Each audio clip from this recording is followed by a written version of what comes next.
ไม่สูงค่ะเมื่อใดเป็นวันที่11เดือนธันวาคมที่7ปี2026ในตอนใดเฮาค่ะมาถ่อมด้วยข่าวง้าวลวงคืบหน้าเพศสภาวะข่าวดีเมืองแขเมื่อเลียวก่อนเลยฮู้ว่ามีคนรู้สึกสาใจกว่าหลายสิบก่อเหย้าเนี่ยค่ะเมื่อวันที่10เดือนธันวาคมที่7ปี2026แน่มีข่าวง้าวออกมาว่าเส้นสายหมายคนรู้สึกสาใจย้อนก็เปนว่าเพศสภาวะหลงเข้าที่ในเมืองแข ฮาวเฮียงละลายปื้นตีในวงวางที่ป่นมาในมีคนรู้เซ็งสาใจกว่า70ก่อยาว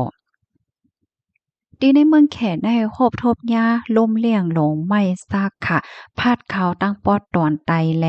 ปอดตอนกลางของเมืองแขเนาะถึงตีเฮ็ดให้ฝนตกแห้งน้ำโทมน้ำนองผายแตกเลนกวนปังเลอเซนั่นก้อยมกาซัมมีมาเถียงล่มเลี่ยงหลงทอร์นาโดเฮ็ดจังไหน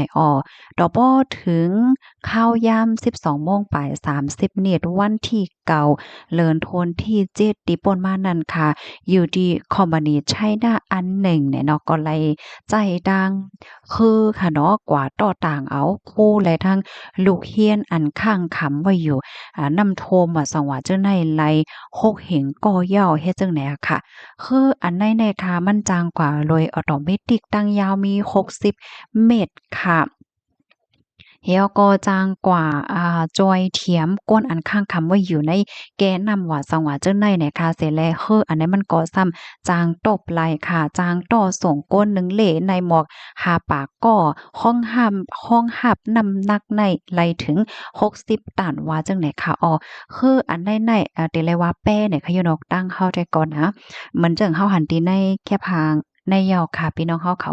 ยามเอากว่าใจดื้อจอยเถียมเพน้ำท่วมในหลายๆตีเย้าอำว่าจะเป็นดีเว้งฉือจูอันหุยเผอหยางเจียงซีและดังเปิ่งเป็นฝนตกนำลงปอกำใหญ่ดีเหอนานเมื่อปี2564ที่ป่นมานั่นเฮ็ดจังได๋คะป้องว่าอิงเน้อย่าเพนำลงในปอกำในเห็นในแขกเขาก็มีตัวจอยอันเป็นแป้อันไหนให้ไหนเขา จางต่างก้ากว่าเฮ็ดจังไหนคะเพราะว่าโล่งกว่าแนะนำให้ความมันเตแผ่ออกมาเหมือนจังหนังแป้เฮ็ดไหนเนาะ ค่ะกำในเฮาค่ะมาถ่อมด้วยโขครบตั้งเซ็งตั้งหมดเกี่ยวกับเลยลวงเมืองแขเฮ็ดจังได๋ได้เลยว่าสายงายเงาลายเพศสภาวะในปอกำในได้ก็ได้เลยว่าแห้งแต๊ะๆเนี่ยค่ะมีคนรู้สิ่งสาใจคนหายคนและรับรองตั้งเจ็บเคินเยเลยรู้ไหลกวยกว่าตั้งนำตั้งหลายค่ะเข้ามาด้วยกว่าเป็นตอนค่ะเนาะดีเว้งหลงกวางซีค่ะตั้งปอตอนไตเนาะ อันได้ซ้ำยาเพศสภาวะล่มเลียงโลงไหมซักฝนตกแห้งน้ำทมน้ำนองผายแตกเฮ็ดจังไหนเส้นสายไม้ก้นอันไรรับพรตุ่มยวนในกอหนำไรฮู้ว่าก้นอันรู้เซ็งสายใจกว่านั้นมี39เก้าอันหายกว่าซ้ำมีเก้าก้อเฮ็ดไหนกำในมาเทียงตีเว้งหลงโหเป่ยอันได้ซ้ำเป็นตั้งปอตอนกลางค่ะยาลมแรงหลงทอร์นาโด2ลูกค่ะ มันเป็นลมเฮียงเฮียงเตเฮียงวายเนี่ยมีก้นรู้สึกสายใจกว่า11ก่ออันหาอันและรับรองตั้งเจ็บพามี3ปาก30ก่อค่ะร่มอันแน่ๆมันเป็นร่มที่มันเฮียงน่ะอาลาจังไหนคะเนี่ยนะตั้งเฮาได้เปิดที่ฮ้อร่มปั่นให้ไหนคะอยู่เนาะกำในเฮาค่ะมาด้วยเทียงลวงคืบหน้าคุบๆตั้งเซ็งตั้งหมดค่ะนะเส้นสายไม้ก้นอันไหลรูดเส้นสายใจกว่ากำปานนำตีเว้งกว้างซีนั่นแต่มันเป็นย้อนก็เพราะว่าผายแตกนั่นเหย้าเนี่ยค่ะตีแน่เว้งเหิงโจนั่นเนาะนำป่านะคะตั้งนำตั้งหลายไหลเข้าท่วมเปิ้นตีอยู่ทางเซา ก้นหวานก้นเมืองหนังไหว้ไพ่ถึงดีเฮ็ดให้มีก้นรู้สึกสายใจดีนันตีเหลียวก้อยในสูงถึง26ก่อค่ะก้นหวานก้นเมือง130,000ก่อไล่ปลายกว่าอยู่ที่รอดเพค่ะตั้งฝ่ายผู้มีปนพ่อนเขาก็เลยเอาตั้งโตรนและตั้งจอยเพในหาเหง7ปากล่ำเขากว่าจอยเถียมก้นหวานก้นเมืองค่ะโคมป้าถึง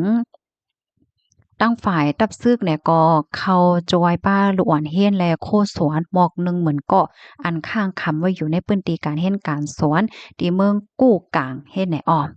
หรือสิว่าหญ้าเพนำเพรวมว่าสังว่าเฮ็ดจังไหนยาวซ้ำมีวิเทียงโตสัตว์มีกองค่ะตั้งฝ่ายผู้มีปนพรเขานั่นไล่คิมแนดแจกปันเซรั่มอันแก่กองงูเฮ็ดไหนอ้อย้อนก็เปว่าดีเว้งเหิงโจนั่นเนาะฝนตกน้ำเฮียงน้ำในกับพัดเอาควักฟาร์มอันเลี้ยงไว้งูนั่นหั่นนะมันมีปลางูเห่างูมีก้องเฮ็ดจังเนี่ยก็เฮ็ดให้งูตั้งน้ำตั้งหลายใน หลุดออกมาเหี่ยวก่อนไหลกว่าหลายตีเลินกว่าหลายตีหลายทางป้าเจมตีอยู่สร้างเศร้าก้นวันก้นเมืองก้นเมืองที่อันยาซักกว่าเฮาเฮ็ดจังได๋ก็มีเฮ็ดให้อ้อมกำในเฮาคามาด้วยลองคืบหน้าตั้งฝั่งตอนกลางตีเวงหูเป่ย ล่มหลงทอร์นาโดซองลูกคะพัดเอาหลังเคินก้นวันก้นเมืองค่ะนะอโลยเปใจเปข้อค่ะเฮ็ดให้เคินเยก้นวันก้นเมืองอันไรฮับพรตุ่มยวนกว่าใน4เหงเป็ดปากหลังปลายค่ะเมื่อเลียวได้ตั้งฝ่ายผู้มีปนพรเขาก็เอาเอ็นเฮียงมอก3เหงก่อจังไหนเข้าจอยเข้าเถียมน่ะเป็นซำว่าไฟฟ้าในมันแต่ใจ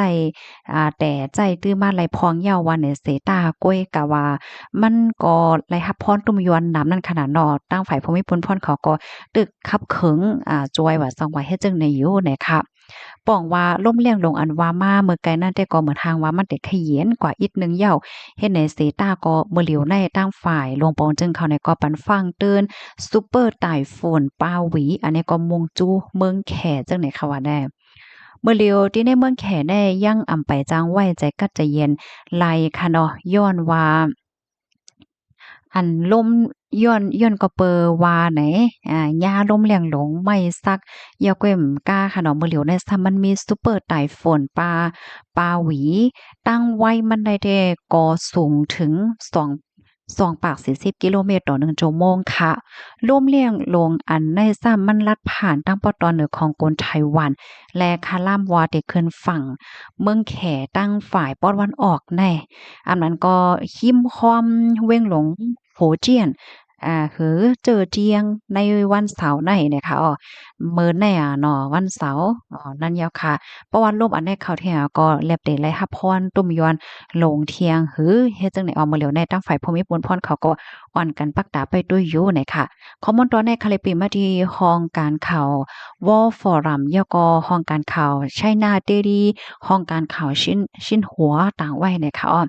เกี่ยวกับเลยลองจือวานจือเว้งจือปื้นตีในปอกขาออกเสียงอำปีในควางบันอินค่ะเนาะพี่น้องเฮาค่ะยินจงบ่ก็ที่รับถอมปันแห้งค่ะย้อนให้อยู่เลยกินหวานในรอดเพศกันค่ะเนาะเฮาค่ะได้หันเลยว่าพี่น้องแขกเขาญาเพนนำแท้ๆค่ะเนาะปีไหนๆพี่น้องเฮาเขาจ่องยินเอลูกค่ะหือปันตั้งหันถึงบ้านแล้วค่ะอ้อเมยสุงค่ะ